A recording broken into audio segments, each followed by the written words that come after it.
आज हम आपके लिए एक ऐसी कहानी लेकर आए हैं जिसे पढ़कर आप जीवन में कभी भी गलत फैसला नहीं लेंगे। हमारा दावा है आपको ये कहानी जरूर पसंद आएगी और आप इस कहानी को अपने मित्रों को जरूर शेयर करेंगे। बहुत समय पहले की बात है, एक छोटे से राज्य में एक बौद्ध भिक्षु रहा करते थे। सभी जगहों पर उनके ज्ञान के बहुत ही चर्चे थे।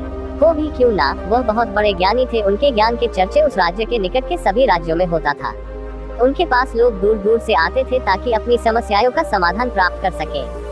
उस बौद्ध भिक्षु के पास कोई कैसी भी कठिन समस्या लेकर क्यों ना आए, वह समस्या का समाधान जरूर करते थे। जब भी कोई व्यक्ति अपनी समस्या लेकर उनके पास जाता, वह उस समस्या को बड़े ही ध्यान से सुनते और उसी में लीन हो जाते जैसे उनकी वह खुद की समस्या हो। समस्या में लीन होते और कुछ देर के लिए अपनी आंखें बंद करते और समस्या के बारे में अच्छे से सोच विचार करते और उसके बाद उसका सही समाधान निकालते। ऐसे में कई लोग उनके बारे में यह सोचते थे कि उनके पास कोई चमत्कारिक शक्तियां हैं। है तो कोई कहता दिव्य दृष्टि है जिससे वह समाधान पूछते हैं और उसके बाद हमें बताते हैं। एक बार एक व्यक्ति ने उनसे यह पूछ ही लिया, क्या आपके पास कोई अद्भुत शक्तियां हैं या कोई दिव्य दृष्टि जिससे आप हमारी किसी भी समस्या का समाधान देख पाते हैं या फिर पूछकर बताते हैं। उस व्यक्ति की बात सुनकर वह बौद्ध भिक्षु जोर जोर से हंसने लगे। उसने उस व्यक्ति की बात का कोई जवाब नहीं दिया। जिस राज्य में यह बौद्ध भिक्षु रहते थे, उस राज्य में अजीब सी एक घटना घट। जिस राज्य में बौद्ध भिक्षु निवास करते थे, उसी गांव में एक बूढ़ी औरत रहा करती थी जो अपने पूरे घर में अकेले रहती थी। उसका इस दुनिया में कोई भी न था। उसके पास छोटा सा खेत था जिसमें वो काम करके अपने भोजन की व्यवस्था कर लिया करती थी। उस राज्य से होकर 4 मित्र अपने घर की ओर जा रहे थे। वे लोग अलग अलग गाँव के रहने वाले थे, लेकिन एक साथ काम करने की वजह से मित्र बन गए थे। वे लोग एक साल से दूसरे गांव में काम करके पैसे इकट्ठा करके अब अपने घर जा रहे थे। यह बात बहुत पुराने जमाने की है, जब कार, बसें या रिक्शा नहीं हुआ करते थे। जब लोग पैदल ही यात्रा करते थे, इसलिए वे चारों मित्र पैदल ही यात्रा कर रहे थे। वे चारों मित्र अपने अपने धन को इकट्ठा कर अपने गांव की ओर जा रहे थे। उन चारों ने अपना अपना धन अलग अलग एक पोटली में रखा था। उस पोटली में उन सबकी सारी कमाई थी।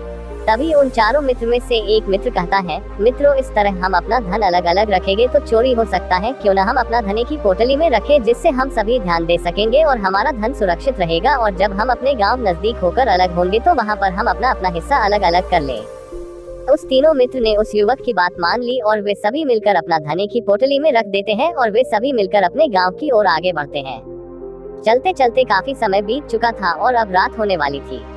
तभी आगे बढ़ते हुए उन्हें एक घर दिखाई दिया जहां वही अकेली बूढ़ी औरत रह रही थी। रात्रि का समय भी हो चुका था और इन चारों मित्रों को ठहरने के लिए कोई जगह चाहिए थी। इस पर वे चारों मिलकर योजना बनाई कि वे इसी घर में रात बिताएंगे। उन चारों लोगों ने उस घर की ओर बढ़ते हुए दरवाजा खटखटाया। तब वह बूढ़ी औरत ने दरवाजा खोला और उन मित्रों में से एक ने हाथ जोड़कर कहा, माता जी, हम अपने गाँव की ओर जा रहे हैं, लेकिन रात हो गई है और हम इतनी रात में सफर नहीं कर सकते। हमारी आपसे विनती है कि आप हमें एक रात यहाँ ठहरने की अनुमति दें। सुबह होते ही हम चलेंगे। बहुत सोच विचार करने के बाद बूढ़ी औरत कहती है, तुम सभी आज रात के लिए यहाँ पर रुक सकते हो। बूढ़ी औरत ने सबके लिए खाना बनाया और उन्हें पेट भरकर खिला दिया। इसके बाद उन मित्रों ने धन की पोटली उस बूढ़ी औरत के हाथ में थमा दी और कहा, माता जी, इस पोटली में हमारी साल भर की कमाई है। हमने अब तक का सब धन इसमें रखा है और अब हम इसे आपको सौंप रहे हैं, क्योंकि ये चारों से अधिक आपके पास सुरक्षित रहेगा। हम बस इतना चाहते हैं कि यदि हम चारों में से कोई एक व्यक्ति लेने आए तो आप इस पोटली को मत देना जब तक हम चारों एक साथ लेने न आए। तब वह बूढ़ी औरत कहती है, ठीक है बेटा, जब तुम चारों एक साथ मेरे पास इस पोटली को लेने आओगे तभी इस पोटली को मैं दूंगी। वह धन की पोटली उस बूढ़ी औरत को देकर चारों मित्र बेफिक्र हो जाते हैं कि अब उनका धन सुरक्षित है और वे लोग खाना खा गहरी नींद में सो जाते हैं। अगली सुबह जब वह चारों उठते हैं तो सभी लोग अपनी आगे की यात्रा के लिए तैयारियां शुरू करते हैं। उन चारों दोस्तों में से एक दोस्त थोड़ा सा बदमाश था। वह अपने उन मित्रों से कहता है, भाइयों, इस बूढ़ी औरत ने हमारी रात भर खातिरदारी की है, हमें भोजन कराया है, सोने के लिए अच्छी बिस्तर दिया, रात को सर ढकने के लिए छत दी है और हमने अब तक उसके लिए कुछ नहीं किया। वह बूढ़ी औरत अकेले ही खेतों में काम कर रही है। क्या हम सभी यहाँ से जाने से पहले बूढ़ी औरत की मदद नहीं कर सकते? उस बदमाश दोस्त ने मन ही मन यह योजना बना ली थी कि वह किसी तरह से भी उस बुढ़िया से पोटली हासिल करके ही रहेगा। बाकी के तीनों मित्र उसकी बातों में आ जाते हैं और वे सभी मिलकर उस बुढ़िया की मदद करने अर्थात खेतों में काम करने के लिए चल पड़ते हैं। वे सभी मिलकर खेतों का काम कर ही रहे थे। काफी देर काम करने के बाद वह बदमाश दोस्त अपने बाकी तीनों मित्रों से कहता है, मित्र, मुझे जोरों की प्यास लग गई है, मैं जरा उस बूढ़ी औरत से पानी मांग कर लाता हूँ। वह बाकी मित्र भी अब काफी थक चुके थे, उन्हें भी जोरों की प्यास लगी थी, इसलिए वह तीनों मित्र उसे वहां से जाने के लिए कह देते हैं, साथ में पानी लाने को कहते हैं। जैसे ही वह बदमाश दोस्त उस बूढ़ी औरत के पास पहुंचता है, वह उस बूढ़ी औरत से कहता है, माता जी अब हम यहाँ से जा रहे हैं, कृपया करके हमारे धन की पोटली वापस दे दे। इस पर वह औरत कहती है, नहीं नहीं, जब तक तुम चारों एक साथ ना हो तब तक मैं वह पोटली किसी को नहीं दे सकती। तुम्ही ने कहा था कि जब तक हम चारों एक साथ ना हो तब तक यह पोटली किसी को नहीं देनी है। तभी वह बदमाश उन तीनों की तरफ इशारा करते हुए कहता है, ठीक है तो बाकी के तीनों मित्रों से भी पूछ लेते हैं। बदमाश मित्र का इशारा जब उन तीनों मित्रों ने देखा तो उन तीनों से सोचा कि हमारा मित्र हमारे लिए पानी लाना चाहता है, इसलिए वह हमसे आज्ञा मांग रहा है। तभी उन तीनों मित्रों ने इशारे में कहा, ठीक है ले आओ। यह देख उस बुढ़िया को यह लगने लगा कि अब चारों यहाँ से जा रहे हैं और यह अपनी पोटली मांग रहे हैं, इसलिए बुढ़िया ने पोटली लाकर उस बदमाश दोस्त के हाथ में रख दी। उस बदमाश दोस्त ने पोटली को हाथ में रखा और पीछे के रास्ते से वहाँ से चला गया और बाकी के 3 मित्र कामों में व्यस्त रह गए। कुछ देर बाद जब वह खेतों में काम करके बुढ़िया के पास लौटते हैं और बुढ़िया से कहते हैं, माता जी हमारा मित्र अभी पानी लेने के लिए आया था, कहाँ गया? इस पर वह बुढ़िया कहती है, क्या वह पानी पीने आया था? पर वह तो कह रहा था कि हम चारों जा रहे हैं, कृपया करके हमारी धन की पोटली हमें थमा दे। तीनों बड़े हैरान होकर उस बुढ़िया से कहते हैं, माता जी भला हमने कब कहा कि हम पोटली मांगे हैं? हमें तो प्यास लगी थी, हमने पानी के लिए इशारा किया था। तभी बूढ़ी औरत उन तीनों से कहती है, परंतु अब तो वह पोटली लेकर जा चुका है। तभी वह तीनों मित्र माथा पकड़कर रोने लगते हैं और कहते हैं, माता जी उसमें हमारा सारा कमाया हुआ धन था, वह अकेले लेकर भाग चुका है। हमने तो आपको कहा था कि जब तक हम चारों एक साथ ना आए तब तक आपको वह पोटली किसी को नहीं देनी है, फिर आपने ऐसा क्यों किया? इसमें तो सरासर आप ही की गलती है। हमने आपको उस पोटली की हिफाजत के लिए दिया था और आपने उसे एक ऐसे हाथ में दिया जिसने हमारा सारा धन लूट लिया। हम बर्दाश्त नहीं करेंगे, हम राजा के पास जाएंगे और राजा से आपकी शिकायत करेंगे, न्याय की मांग करेंगे। अब तो इस बात का फैसला राजा ही करेंगे। तीनों नौजवान क्रोधित होकर राजा के दरबार में पहुंच जाते हैं और अपनी सारी समस्या उस राजा को बता देते हैं। जब वह राजा उन तीनों नौजवानों की बातें ध्यानपूर्वक सुनता है तो वह तुरंत ही बुढ़िया को राज्य दरबार में पेश होने की आदेश देता और राजा के आदेश पर राजा के सैनिक तुरंत ही उस बुढ़िया को राज्य दरबार में पेश करते हैं और राजा भरी दरबार में उस बुढ़िया को दोषी करार कर देते हैं और कहते हैं कि तुम्हें वह पोटली उस अकेले व्यक्ति को नहीं देनी चाहिए थी।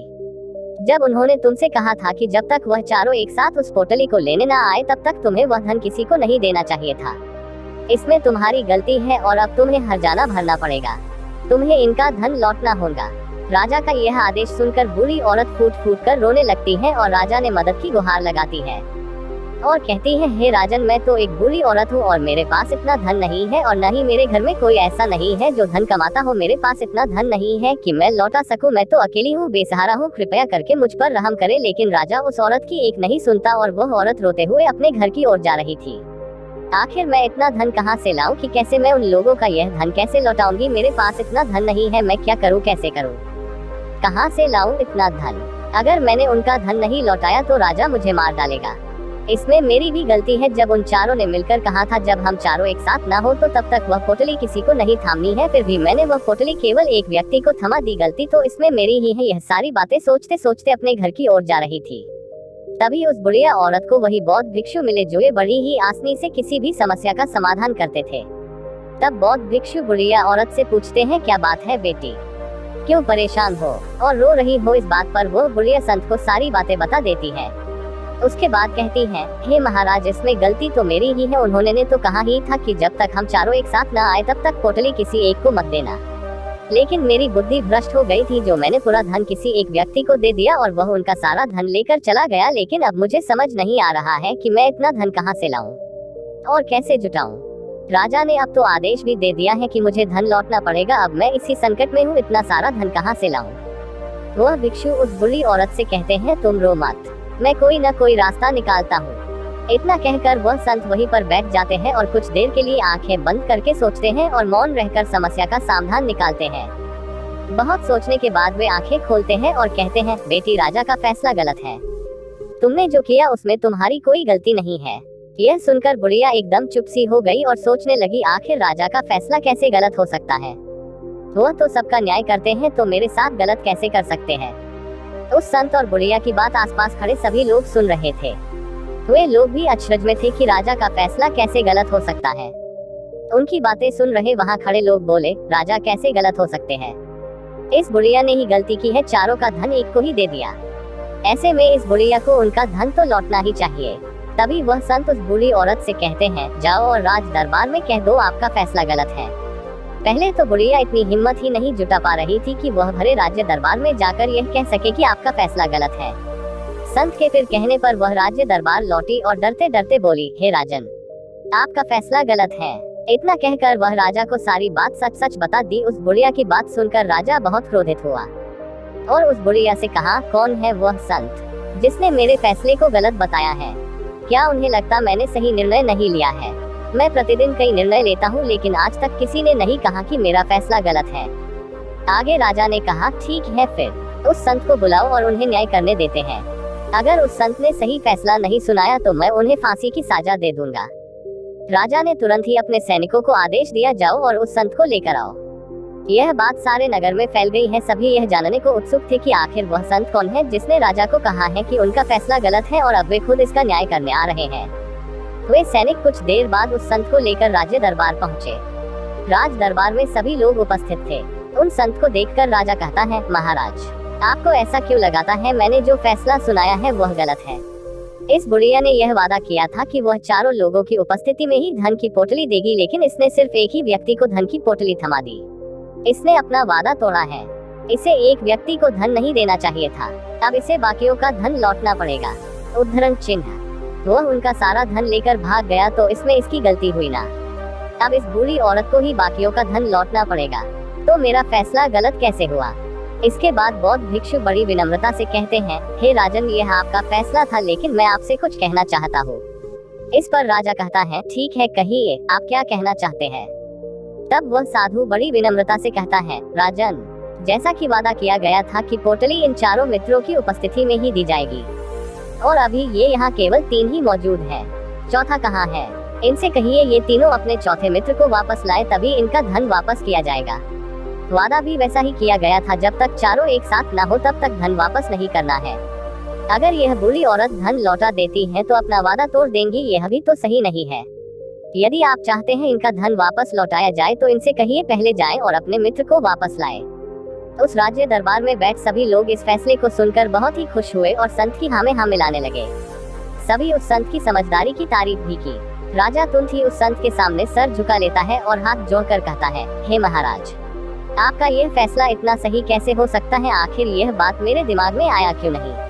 मैंने इस बात को लेकर इस तरह सोचा क्यों नहीं? तभी वह साधु उस राजा से कहते हैं, हे राजन, आपके पास और भी कई काम होते हैं, आप दिन भर व्यस्त रहते हैं और आपको जल्दीबाजी में फैसले लेने पड़ते हैं। आपने इस मामले को सुना समझा, लेकिन इसे देखने में आप गलती कर गए। इसे आपने ऊपरी तौर पर देखा, आपने इसकी गहराई तक जाने का प्रयास तक नहीं किया। यदि आपने इस मामले को गहराई को देखा होता, समझा होता, तो आप भी इस नतीजे पर आते। जब तक किसी मामले की गहराई तक नहीं जाते तब तक हम उसका सही समाधान नहीं निकाल सकते। हम में अधिकांश लोग तो अपने फैसले केवल जल्दीबाजी में लेना चाहते हैं, भले ही वह मामला कितना भी गंभीर क्यों न हो। हमें तो बस अपना हक चाहिए, हमारा नाम होना चाहिए, भले ही वह फैसला हमारे लिए नुकसानदायक क्यों न हो, लेकिन हमें तो उससे मामले की गहराई तक जाने के लिए सोचते तक। तभी वह राजा उस संत से कहता है, हे महाराज, क्या आपके पास कोई दिव्य शक्तियाँ हैं? क्या आपके पास कोई ऐसी चमत्कारी शक्तियाँ हैं जिससे आप सवाल करते हैं और वह आपको उसका समाधान बताती है, जिसके कारण आप सही फैसला ले पाते हैं? इस बात पर मुस्कुराते हुए कहते हैं, हे राजन, यह सवाल हमसे अब तक कई लोगों ने पूछा है और हमने किसी को आज तक उत्तर नहीं दिया है, लेकिन आप हमारे राज्य के राजा हैं, इसलिए मैं आपको इस प्रश्न का उत्तर देता हूँ। मेरे पास कोई भी ऐसी दिव्य या चमत्कारी शक्तियाँ नहीं है। मैं हर बात को केवल गहराई तक सोचता हूँ और विचार करता हूँ, और जब मैं विचार करता हूँ तब मेरे सामने कई सारे समाधान आते हैं। फिर मैं उन समाधानों पर कई बार विचार करता हूँ, तब मैं दूसरों को समाधान देता हूँ, क्योंकि किसी एक इंसान का लिया हुआ गलत फैसला किसी इंसान का जीवन बर्बाद कर सकता है। एक लिया गया फैसला सही हुआ तो जीवन अच्छा हो सकता है, और एक गलत फैसला जीवन को नरक बना सकता है। इसलिए फैसले छोटे हो या बड़े, हमें मौन रहकर समझदारी से लेनी चाहिए। अगर आप मौन रहकर किसी फैसला पर विचार करते हैं तो एक सही समाधान निकलकर सामने आता है। इस कहानी से हमें यह सीखने को मिलता है कि सही फैसला लेने की क्षमता हमारे जीवन में सफलता हासिल करने के लिए जरूरी है। हम सभी के जिंदगी में कई बार मुश्किल से मुश्किल घड़ी आती है, तो कभी हमें बड़े फैसले लेने होते हैं। उस समय हमें पता नहीं होता है कि यह फैसला हमारे जीवन पर कैसा प्रभाव डालेगा, हमारे जीवन में खुशियाँ लाएगा या मुसीबत। कई बार तो ऐसा भी होता है कि हम समझ ही नहीं पाते हैं कि क्या निर्णय ले जो उचित होगा, लेकिन एक सही फैसला या निर्णय हमारी जिंदगी सुखमय बना सकती है और एक गलत फैसला हमारे जीवन को नरक बना सकती है। ऐसे में सही फैसला लेने की क्षमता हमारे जीवन में सफलता हासिल करने के लिए जरूरी है। उम्मीद करते हैं आपको हमारी जीवन में सही फैसला लेना सीखे हिंदी स्टोरी पसंद आई होगी। आपको ये वीडियो कैसा लगा? कृपया अपनी राय कमेंट्स में साझा करें और हमारे चैनल को सब्सक्राइब करना न भूलें। धन्यवाद और मिलते हैं अगले वीडियो में।